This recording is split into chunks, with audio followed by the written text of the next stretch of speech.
be in that circumstance, you are suddenly a part of a family that you did not choose. Yeah. And it's enforced by a kind of transitive love. Right. You're not just marrying them, you're marrying a family. And what is Right. a family but a microculture? Every family has its own culture, its own codes, its own expectations, its own set of rules. And sometimes it feels like entering a foreign land. Oh, I yeah. know this is true in my case. From an emotional standpoint, my mother could not be more different from Brian's mother. And that has been a really interesting territory for me to navigate. A very different way of loving, of expressing her love, and of receiving love. Mm-hmm. One of the most painful experiences of my own life on this subject. My two kids are 18 months apart. Mm-hmm. So I had two children in the span of a year and a half, which is challenging on the body. So I was pregnant with my second child and heavier than I'd ever been and ever will be. I was 8 months pregnant when it was my birthday. My birthday's in September. My second child was born a month later in October. And my husband and I were broke and completely just, overwhelmed with the baby we already had and another one on the way. And my mother-in-law gave me a birthday present. And I could see that it was an envelope. And so what I thought is it's going to be cash, or maybe even better yet, what I really hoped it would be a gift certificate to get a massage or go to a spa, or in some ways, pamper myself. If it had been cash, I maybe wouldn't have, gone out and gotten a massage. I would have spent it on the electricity bill or something. Right. So I opened the envelope, and inside the envelope was a gift certificate to Weight Watchers. Hey, fatso. It seems, Hey, fatso with that fat baby inside your fat belly. It seems we're going to work that like baby out. I'm making it up. It seems because now, did she understand that you were pregnant? Well, just as a biological fact, did she understand that you were pregnant? That was one of my first questions. It was really, really painful. I was humiliated. I was it in so front humiliated. of people? It was in front of my husband. The three of us were there. I can still remember it in a visceral way now, where I couldn't keep breathing right because with each breath I was coming closer to just breaking into sobs. I wanted to run and just and howl in sorrow, and I did as soon as I could. As soon as I could get out of her presence, I was in the bathroom crying. And my husband, we couldn't even make eye contact with each other because he knew how hurt I was. And I also love my mother-in-law. And the other thing is I've come to know more than ever over the years is that she loves me. And, now with this vantage point of the passage of time, I don't think it was a good gift. I think it was a really bad idea. You really come to that over the years. I think it was a bad idea. Nothing will ever change my mind about that. But I think that she, even though she was trying to say I was fat, I also think she was. I just keep thinking of you showing up at Weight Watchers, like 8.5 months pregnant. Well, I'm on the program. She meant for me to go as soon as I delivered the baby. Right. And I think that this was, I know, I'm just going to say, I know in my heart that she was trying to help me. She was trying to give me something that she thought would be useful. You don't think she was also on some other level sticking it to you a little bit? Sure, I do. Because she has to know that would have been humiliating. Surely, let me not undersell the feelings of anger and betrayal and hurt I had. I also have come to know, and I think this is so helpful when we deal with anyone who's difficult in our lives, and especially anyone as close as so many of our in-laws are to us, that really you have to search your soul and think about, now, what are this person's intentions? Yeah. I think that's if a very we had her in the studio it, today, she would say, Cheryl, I didn't mean to hurt you. I believe that with all my heart. Just because somebody hurts us, it doesn't always mean that they tried to hurt us. And often the most hurtful things are really, they make no statement on you. They are really a projection of that person's own fears and insecurities. And, this is a woman who all of her life has known that basically it's hard to be a fat woman in America. Is she a fat woman in America? She's not. She's a very slender woman, Oh, but she interesting. lives in the culture we live in. Yeah. And she thought, oh, gee, Cheryl's had these 2 kids and I see she's gaining weight and I want to help her. Hmm. So I think that she was really actually trying to help me in a way that felt really cruel. Well, I think two things can be true at the same time. That's right. And I wonder to what extent, because the in law relationship, especially mother in laws and daughter in laws, it feels like where they're battling to be the sort of primary woman, right, in a family. It's so fascinating to me the extent to which Brian chooses somebody who, consciously or unconsciously is going to trigger a whole set of reactions in his mother, the first great love of his life, right? Right. And then the next great love of his life.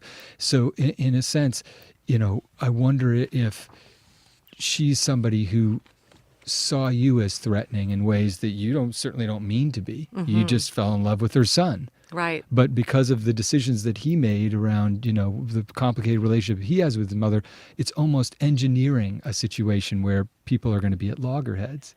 That's Where right. they'll see one another as rivals rather than as allies. And we're going to hear a letter that is dealing with that struggle as well. So let's hear our first letter. All right. Dear Sugar, in 2006, I was divorced from my first husband and raising 3 kids alone. A few years later, I met a man who was widowed with 3 little boys. They were between 4 and 7 when we married. All the kids are very close in age. We're kind of like the Brady Bunch, but louder. The kids fight more, and we do not have an Alice. I wish. 5 years ago, I legally adopted my second husband's kids and became the mother of 6. My experience has been tremendous love for this big, loud, dysfunctional crew. A few years of hating myself because I was here while his first wife lost her life to cancer and wasn't. Acceptance that we were both their mothers. She is in my heart, and we work together. Although I cannot right the wrongs of death and divorce, my goal has always been simple. I want to be one family and respected as that. Here is my problem. My husband's mother cannot accept this. Please do not misunderstand, not his first wife's mother, but his actual mother. Here is my experience with her in the last 7 years. Until last year, she had not displayed a photo of my 3 biological kids alongside her biological grandchildren. What made her finally put them up, I don't know, but too little too late. Even now they are weirdly displayed away from the other kids. For their birthdays, she gives her biological grandchildren a check for 50% more than the other kids. Money isn't the issue, obviously, it's the message. She does not refer to my biological kids as her grandchildren, nor does she refer to me as the mother of her grandchildren. She has a particular disdain for my biological son and was overheard by one of her grandsons calling her step-grandson manipulative and badly behaved. Then she denied it when confronted by my husband. Here's the story that hurts me the most. Last year, my husband and I were desperate to go away together, and I agreed to have her watch the kids. I knew it was a bad idea. While we were gone, she picked on my biological son, yelled at him, berated him while he played with the other boys, and one evening took all 4 of the boys out to dinner. The girls were elsewhere. When the waitress asked her if they were all brothers, she replied, "No, 3 are. He's a stepbrother." He was humiliated. This haunts me, Sugar. I cannot get past it. I cannot accept her treatment of my son. At the same time, I cannot ruin my relationship with my husband. He thinks it is overprotectiveness for the boys who lost their mom, and I agree that it probably stems from that, but I also think he is afraid of her and far too willing to accept this behavior. He gets mad if I bring it up. This has caused a great deal of tension in our home.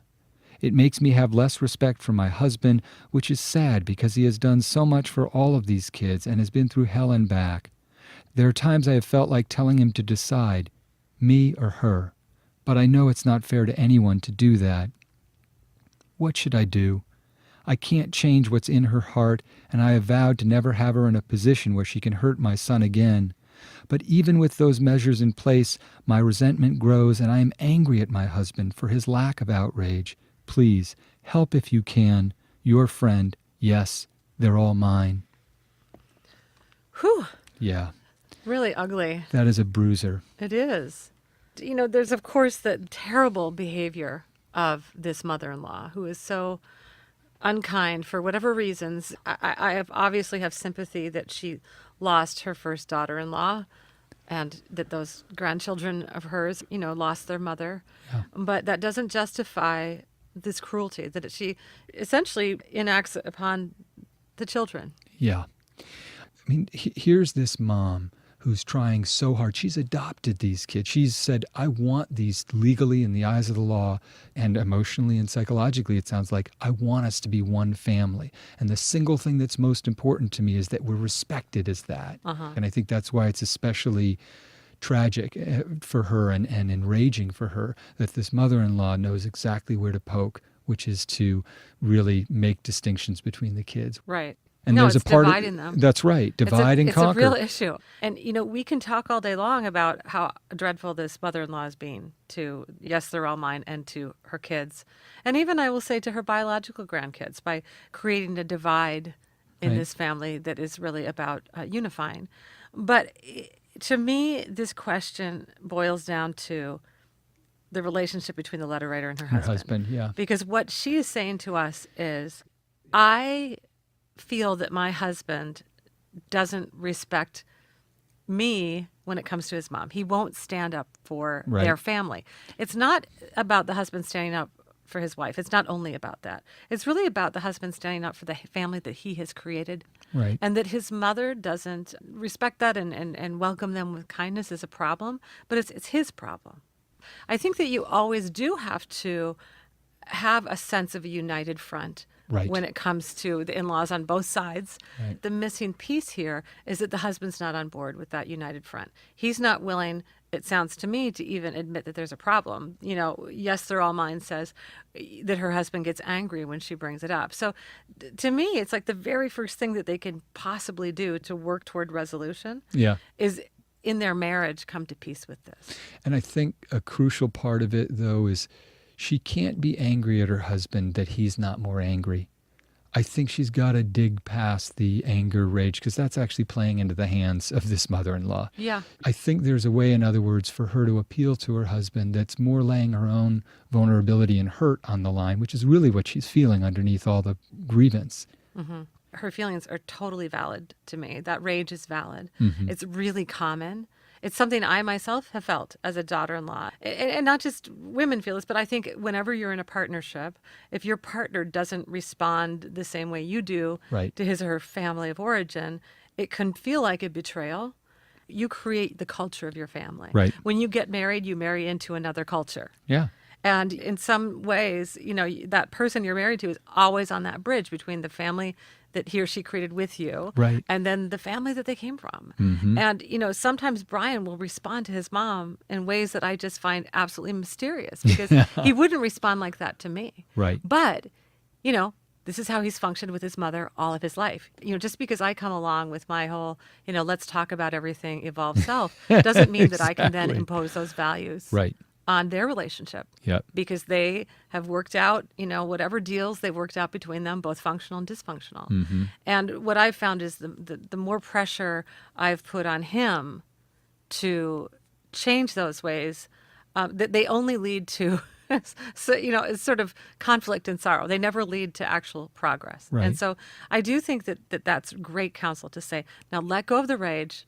Your husband doesn't mean to be betraying you by not being mad at his mom. Now, that's different than saying to, yes, they're all mine, that she doesn't have a valid complaint. Yep, oh, of course. And that she doesn't need to tell her husband, I expect you to stand with me and our family when it comes to protecting us from your mother's, dysfunction.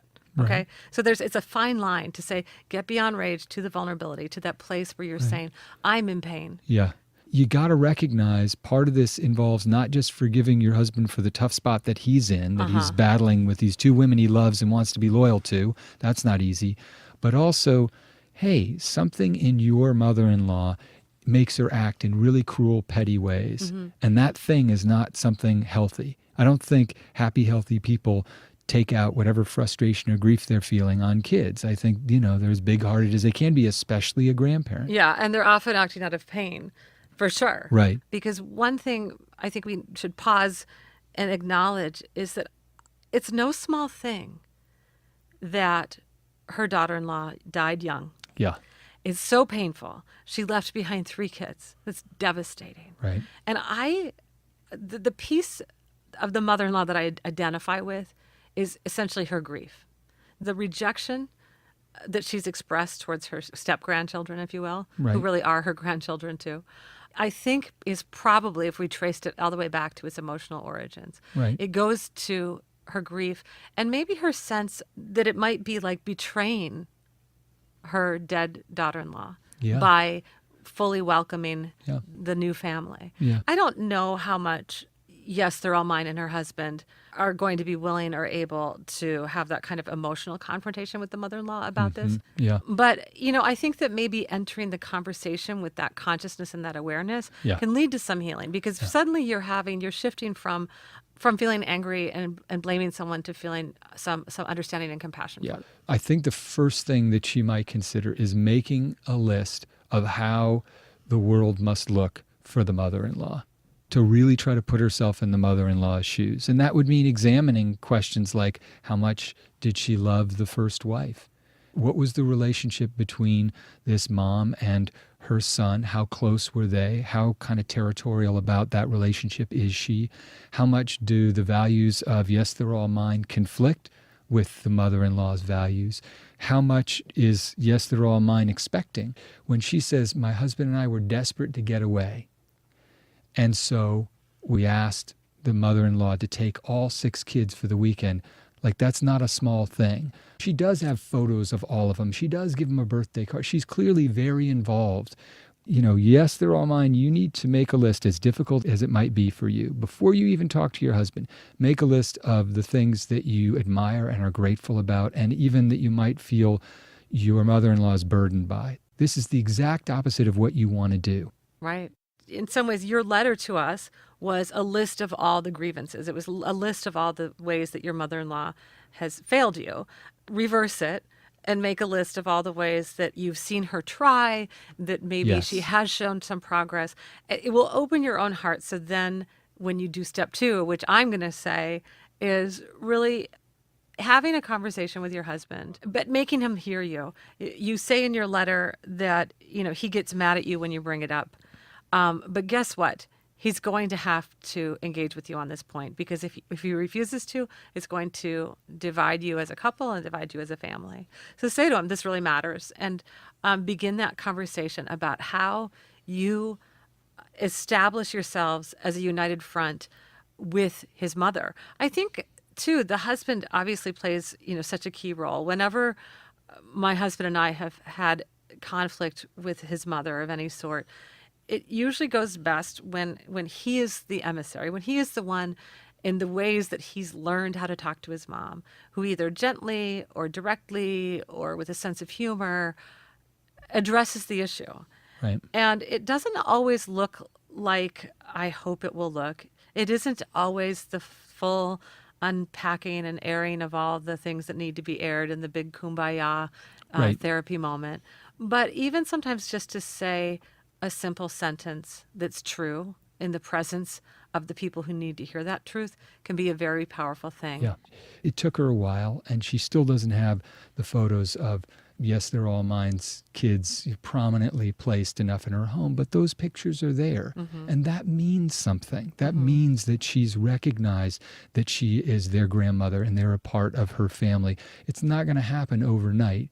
I think one last piece of advice that I'd say in closing is, if this doesn't work, if worst case scenario, Right. she talks to her husband and they try to get the mother-in-law to change her ways or to treat them differently. If this doesn't work, I think that then what you do is you work on your own family. You work on open communication about the issue by just being honest with the kids.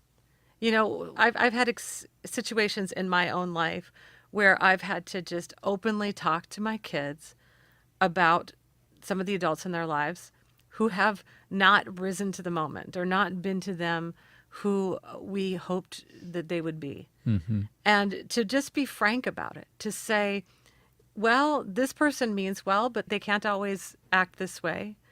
And it's amazing what kids will understand. I myself, when I was growing up, my grandmother, my mother's mother, who I loved dearly and love dearly. She's still alive. She's 90 some years old. She favored my sister. And when I was growing up, I always felt that way. And it was more than just the usual, like, kids feel always that their siblings are more loved. It was beyond that. It was like, I always felt like it was very clear that she favored my sister. And when I was an adult, I was well into my 20s. I went to visit my grandmother, and my aunt was there, and it was kind of a small family gathering. And we had dinner one night, and I served everyone. And at that dinner, I sensed that my grandmother was furious with me. I mean, just furious. And we were spending the week together. All week, she was just sharp with me and angry, and I didn't know why. And we were leaving. We were driving home, and my aunt was in the car with me. My grandmother wasn't there. And my aunt said, I have to tell you, I have to be honest with you. She is furious with you because she thinks that you served yourself the biggest piece of chicken when you served up dinner. It's a true story. Yeah. It was such a relief that I wept. Because the other thing my aunt said to me when she said that is she said, she always has felt this about you. She has always, all your life, thought that you kind of, were overly ambitious and that you took what you wanted. And she always had these complex feelings about you, even when you were a child. Wow.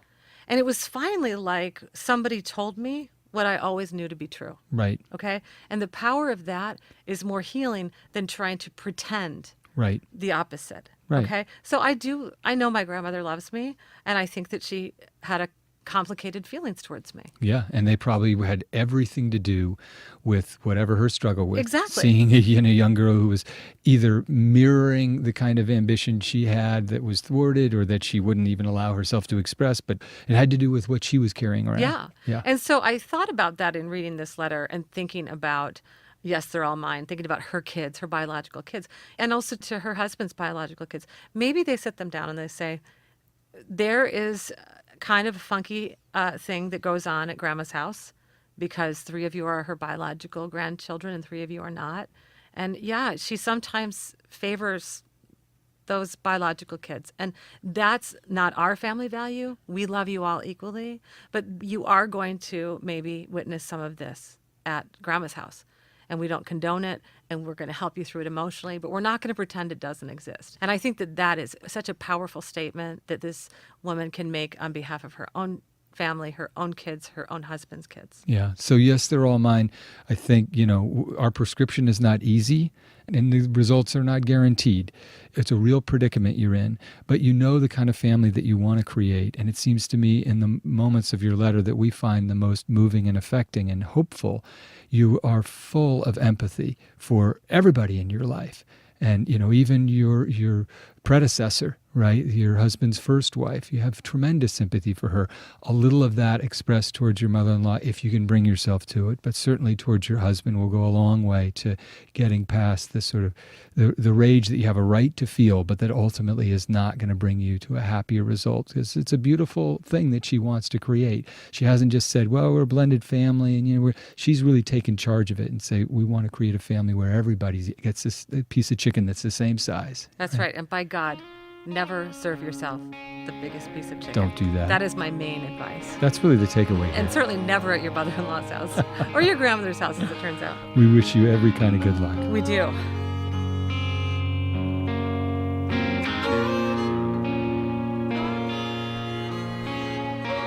We also should mention that we put out the call, as we will, to various sugarites for them to provide either in-law stories or even in-law counsel. And so I want to maybe read 1 or 2 of these in response to some of what we've been talking about here. And somebody, Pam Marino, in fact, thank you, Pam, writes us from the universe of Facebook. I had a long, difficult journey with my mother-in-law. It took me many years to see that she was put in my life as a learning and growth opportunity. How evolved is that? Even as I came to understand that, I still struggled with her inappropriate comments and behavior. I managed to come to a place of acceptance that she was the way she was and that her behavior said more about her own issues than it said about me.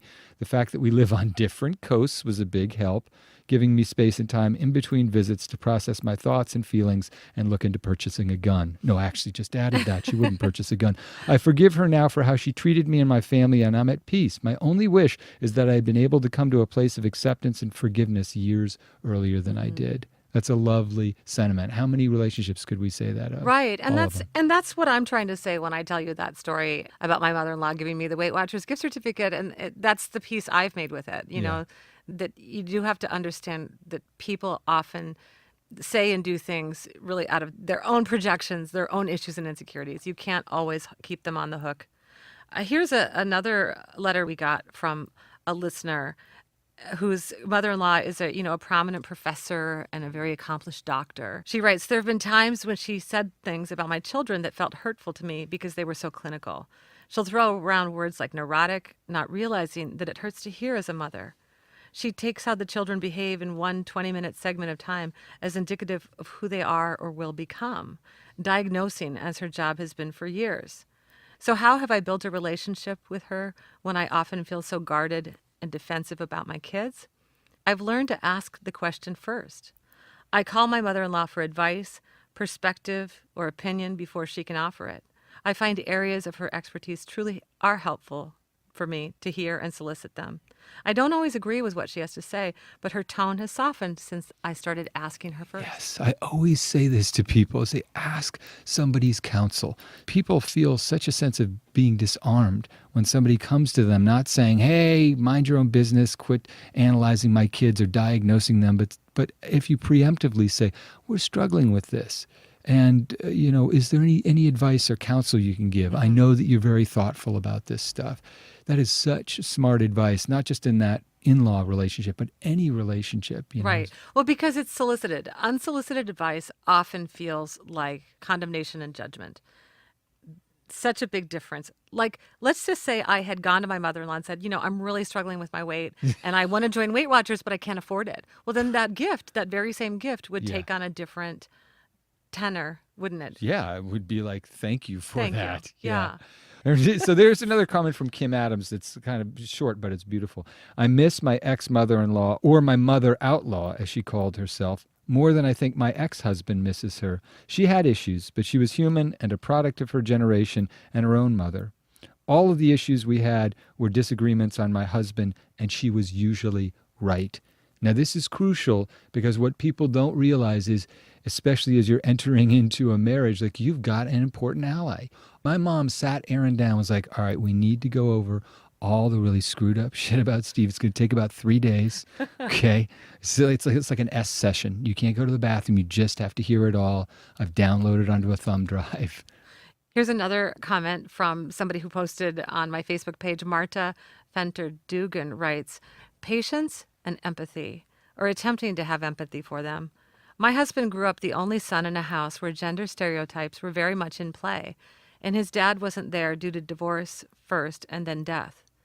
By the time I came around, he'd been pretty much the only consistent male presence in his mom's and his sister's lives for way too long, and he was only 19. They depended on him for a lot: handyman jobs, emotional and spiritual support, advice about anything and everything. When we were dating and first married, it drove me a little nuts. There was the feeling that I'd stolen him and that I would always have to share. And that because I didn't fit into a classic 1950s housewife role, that I couldn't take care of my husband properly. It felt competitive and raw. Fortunately, my in-laws are actually very lovely. The more patience I had with them and they with me, the more we got to know each other and to develop our own relationships independent of my husband. And the more I knew them, the more I was able to put myself in their shoes. Mm-hmm. Understanding them better doesn't always make everything smooth and easy, but it does make forgiveness easier and quicker. It's been nearly 15 years since I met them all, and I can say without hesitation, they are my family, and I love them. We have patience and grace for each other now. Oh, how lovely. That's so great. I think sometimes when we get these problems in the form of a letter, we're looking at a moment in time. And relationships change and life changes. And I love this story from Marta because it began in conflict and turmoil and her being very annoyed with them and probably they being annoyed or threatened by her, to this place of love and acceptance. And she really faces the darkest dynamics, which is there was a feeling I'd stolen him and that I was feeling I would always have to share him. Yeah. And that is how it is. I mean, there is this unspoken rivalry that's there. And what I love about what Marta has done is recognize. She actually went to the trouble of saying, this is the experience that they carried into this. This guy was a central figure, the only man in their lives. And she recognizes they loved him a lot. And even beyond that, was able to establish a relationship independent of the husband, which I think is a lot of what we get into when we really want to sort of avoid the trouble of trying to integrate ourselves into the other family culture. We just sort of say, it's your family, you speak their language, you handle it. As opposed to saying, well, I have an opportunity here to expand the number of people I know and love on earth who I know I'm going to have to be around, because that is the arrangement. And it's complicated. Sometimes those people that we invite into our lives, even if we love them, they have a very different way of conducting themselves. And in this letter that I'm about to read to you, that is certainly the case. Okay, let's hear it. Dear Sugar, I'm the mom of 2 grade school age kids, and I'm in a high-pressure graduate program. My father-in-law recently moved to town to help with the kids and to be near us. He has no other close family. I adore my father-in-law. He's kind and generous with me, and we have a mutual affection that I didn't have with my own family growing up. I'm very grateful for his help. We don't have anyone else so willing to step in. The problem is that he has a naturally aggressive and overwhelming personality, and he bosses my kids around to an amazing degree. They fight spending time with him because they hate being told what to do. He bellows at them when it's time to leave the house. He will decide they've had enough TV and go up to the set and turn it off in the middle of something they're watching. If I tell my son he can't have a stick in the house, his grandpa will wrench the stick from him with both hands and throw it outside before my son has a chance to do it himself. My husband and I are not that kind of old school parents. My father-in-law loves his grandkids dearly, but he also thinks they're whiny, lazy, and ill-behaved. Their behavior deteriorates in direct proportion to his bossy attitude towards them. My son turns 10 in a couple of months, and my father-in-law says when that happens, all bets are off, and he's going to put him to work doing chores for him. No excuses. Wow. I'm dreading the conversation that will surely have to happen. My family of origin is fractured, and most of us rarely talk to one another. I want my kids to have a grandfather, and I also need his help. I don't want to hurt his feelings. Signed, Bossed Around. Wow, bossed around, that is a tough situation. But what's so amazing that you really need to keep your eye on is you adore this man. And he adores you and your he kids. Adores you and your kids. I love this letter. I see the complexity. I see the problem. I also kind of feel like maybe this isn't as big of a problem as Bossed Around might think it is. And here's why. Okay, yeah, sell me on it. So nowhere in her letter is she saying that she feels like this grandfather is abusing the kids or doesn't love the kids. No. She's saying this is the kind of guy who is an old school parent. He has different values. They're not wrong. They're simply different from the values that she and her husband have. Right. One of the opportunities I want to give my children is the experience of knowing all kinds of different people and figuring out how to negotiate a relationship with them, figuring out how to relate to them. Last year at school, my son had a complicated relationship with his teacher. One of the things my husband and I really had to grapple with is this teacher being too harsh to our son? And maybe this teacher doesn't actually like our son. What do we do about that? Do we intervene, or do we let our son have an experience where we're like, okay, here's somebody who's more strict with you than we are. Here's somebody who you're going to have to learn how to follow rules and respond to a kind of way of communicating that doesn't always feel the most gentle. And maybe in some ways it's a gift to Bossed Around's children that they have a grandfather who is not only loving and generous and kind to them, a man who wants to be in their lives, but also, is a little bit more rigorous with them and does say, you know what, chores are going to help you become the people you need to be. Well, yes. But on the other side of that, I absolutely understand. I mean, I was kind of like, I wonder if this guy's available to hang out with my kids.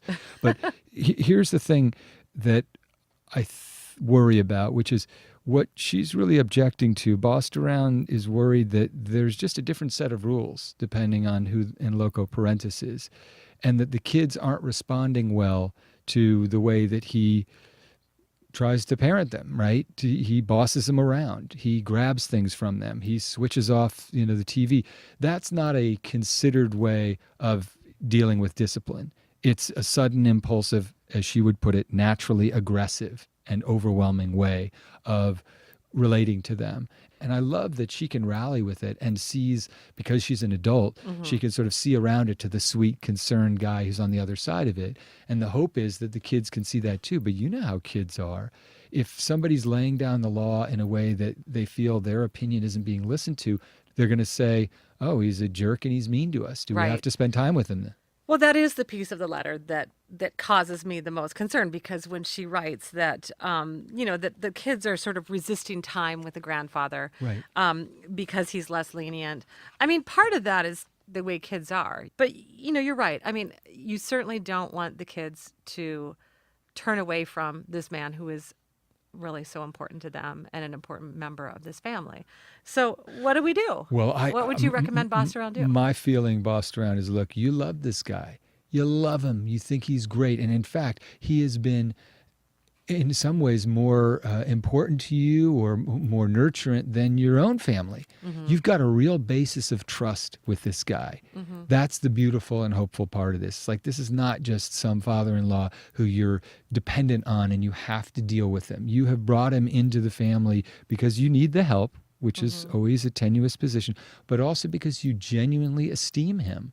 But I think you do have to use that basis of trust to say, we love you, we love having you here, and we understand that maybe we need to talk about the different styles in which we have of parenting. I think the ideal way to manage this would be to say, how do you bring into harmony what the grandfather's style is and what the parent style is, so that the kids don't just sit there and go, Grandpa's the villain. Grandpa's a jerk. Right. Grandpa's mean. I don't want to spend time with him, because that's actually going to fracture their relationship and put her in an even deeper crisis, because now this grandpa who she adores is managing to alienate their kids. So maybe it means that she and her husband have to tighten up the reins in certain ways and use the presence of the grandfather as a way of saying, look, Grandpa might not express it in a way that is empathic and is sensitive and patient, but here's what he's concerned about. Yeah. And here are the rules. And obviously they need to make this clear to the grandpa. Here are the rules around television viewing. You don't just switch it off. We don't do that in the household. I get your point. Here's the rules about having a stick in the house. Here's what the rules are around that. And I think it's tough, because this is not something that he's doing for show, or it's just his temperament.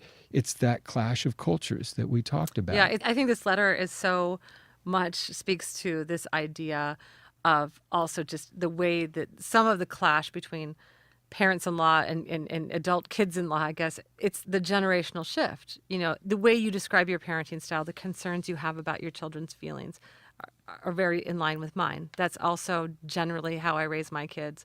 Though every once in a while I have to say, wait a minute, is our whole generation doing this wrong? Right. Oh, and my dad says it all the time. I really have grave concerns about it.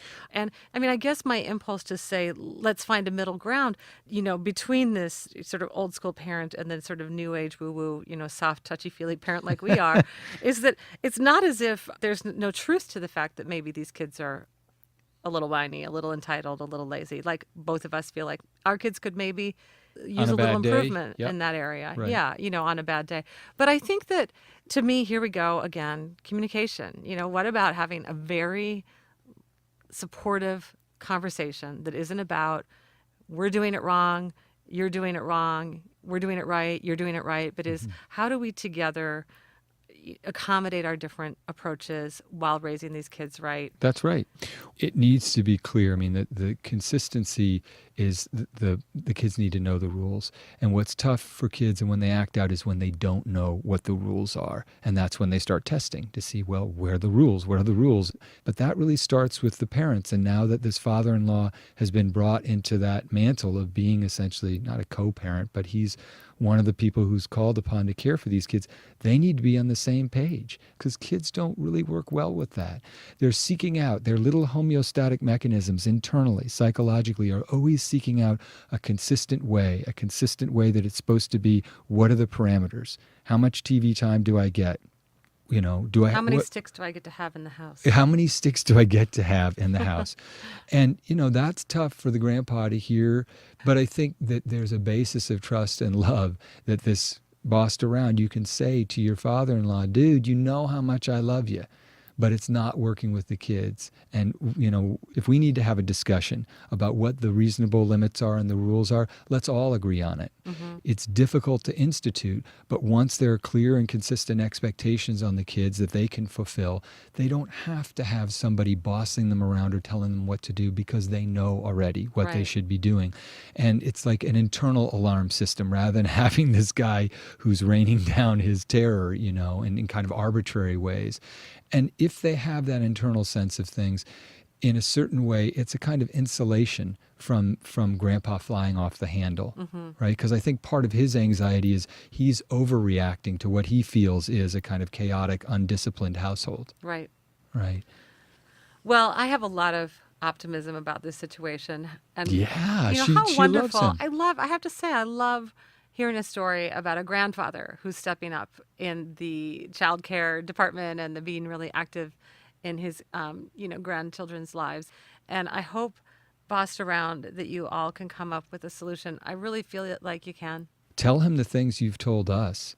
Because, boy, you guys have a beautiful thing, and it's a pretty compelling thing to say. It's super important to us that our kids can see the beautiful, caring parts of you as clearly as I can see them, right, as your daughter-in-law. And bossed around, if it doesn't work out in the end, please know you can send That's right. your father-in-law to my house. Steve and I are going to fight over him, this fella, this father-in-law. All right, take care. Bye. Bye.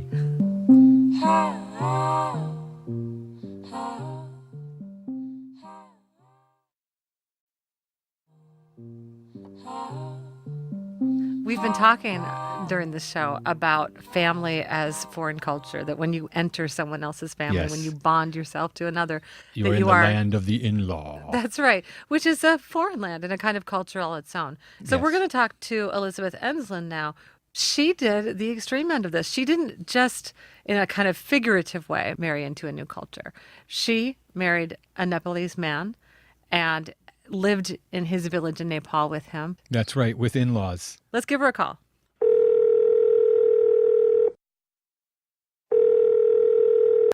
Hello? Hi, Elizabeth. It's Cheryl. How are you? Hi. So tell us what happened. When I was at graduate school, I fell in love with a man from Nepal. He was also a graduate student. I was studying anthropology at the time, so I had some idea about how to deal with cultural differences. I mean, that's kind of what I wanted to do. But, of course, my ideals about that were more theoretical than practical. The reality of actually becoming part of a family that was so different culturally was quite challenging, especially with my father-in-law, who was a high-caste Hindu priest, and he had some pretty rigid ideas about caste and gender, and, the family just didn't know what to make of me. But my mother-in-law was much more open-minded and really decided within those first few days that she wanted to embrace me as her daughter-in-law. She was just very curious about other cultures and other peoples, and so she just opened her heart to me, and her husband slowly came around to her way of thinking as well, which was pretty remarkable. She was an anthropologist in her own way, huh? She was, yeah. Let's just back up here. So you get married. Did you get married in Nepal or in the U.S.? We actually, after the first visit, we go back to the U.S., and we get married in the U.S. And then you return to Nepal as a wife. Right. My husband and I hoped to do research together in India, but then I became pregnant, and I didn't get a research visa. So we decided that I would move in with the family back in Nepal to carry out my pregnancy and figure out some research there. What could possibly be a challenge about entering into the home of a rural Nepalese farm? I could see, even when I first moved in with the family, that there were a lot of oppressive practices toward women. Of course, I knew that from, studying anthropology as well. But, seeing it in my own family was difficult. Watching my nieces deal with menstrual seclusion, realizing it was no longer going to be in the abstract, no longer about researching women's lives in some academic way. Right. It was going to be about me and my body, too. And your family. And so I became pretty depressed, I think, just kind of realizing all of that. And, of course, my pregnancy was wearing on, and I never really enjoyed being pregnant. It just felt tough physically, so my emotions were pretty fragile through all of that. Can you name some specific conflicts that you had with your in-laws and how you found a way to resolve them over time, if you did? Well, the most dramatic was the morning I came back from delivering my baby in a hospital. I tried to give birth at home. My labor went on too long. I went to a hospital, delivered a healthy boy, and then came back home in a Red Cross van. And, I sort of saw things then as an American. I thought, okay, I'm going to arrive home. We're going to have this great celebration. I just did a really awesome thing. I gave birth. Right. We all survived. Let's celebrate me, the mother, and my baby. Uh-oh. But, of course, I was going home to a very different situation. And as soon as I got out of the van, my mother-in-law, who was usually this lovely, sweet, compassionate woman, she came over and snatched my baby out of my arms and took him to be next to his grandfather, who was preparing his astrological chart. Right. And,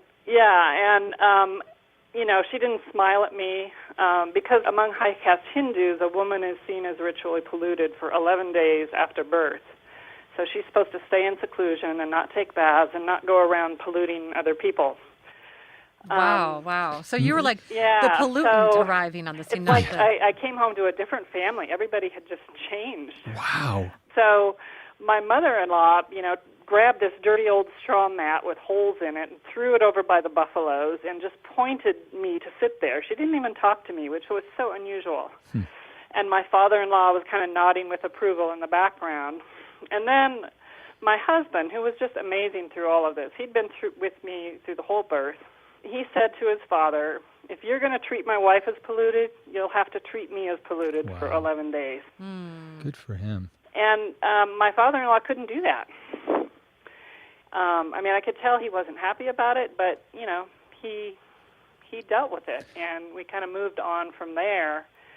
It was really hard, but I think we all learned things from that as well. I just want to pause for a minute because I think the questions that we've answered on the show so often when we deal with in-laws, the question is, should my spouse stand up for me to the family? And it sounds like, sometimes that can backfire because it can be a way you further alienate yourself from the in-laws because you put the spouse between you. Or the spouse. But it sounds like in your case with your ex-husband, the two of you are divorced now, is that correct?